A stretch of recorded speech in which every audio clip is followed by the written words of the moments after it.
Barbara and I'd like to welcome you to our home and thank you for coming today to honor Jerry Askins.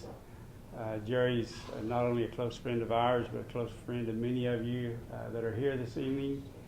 And when Jerry said she was going to run for governor, we were very, very pleased. And can you think of anybody to be a better governor and represent the state of Oklahoma better than Jerry Askins? Well, I think we need a hand for Fred and Barbara for opening their home for us tonight.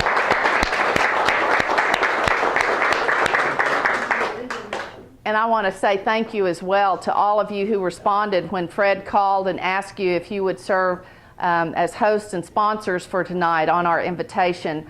We really appreciate that so much. And some of you are from here in Stillwater, and others of you are from around the state and are part of the Career Tech family that we have worked with for so long. And your willingness to not just be here tonight, but to put your name on the invitation as a host means a great deal to me.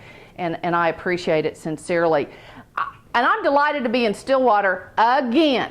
You know, and those of you that are from Payne County know that I always like to be able to say again. It's good to be back here. And you all have been so kind to include me as Lieutenant Governor in so many different activities, not just related to campus, but related to your community, related to economic development efforts in your area. And I consider this a place where I have many friends, and a place that as I have said to some of you at the chamber luncheon or chamber breakfast at the state capitol, it's a place we use as an example many times when we talk about what a community can do when it pulls together. I see my good friend, your new state representative, Corey Williams here. Corey, we're delighted to have you here tonight. Thank you so much for being here.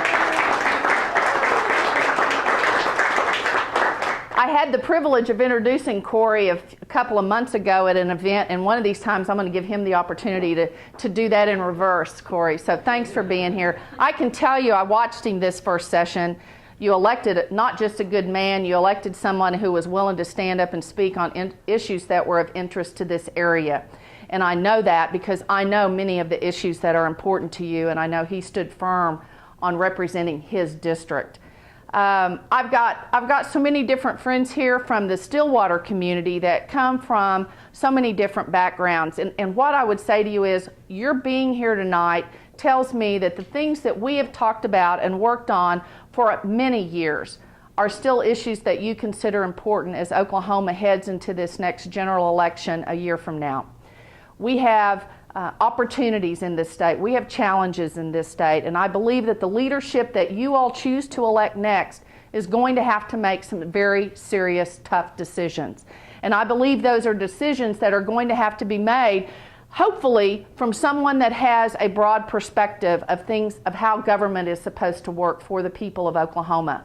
And I have seen far too many times when people get elected to an office, they come with just a narrow view of what is supposed to happen.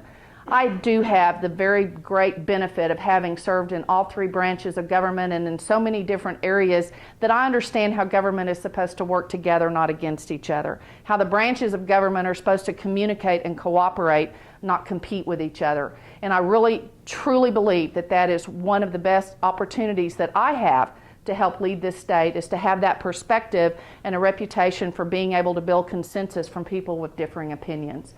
We need people who are willing to solve problems, not just fight about problems. And I think as Oklahoma addresses some of the issues that we have facing us, that we have an opportunity to help build those coalitions that can help guarantee that your children and your grandchildren and the young people that are here today will continue to look to Oklahoma as a place that they want to live and raise their families, not as a stopping point on the way to their next job. With your help, we can make that happen. So thank you all for being here. Thank you so much for your support.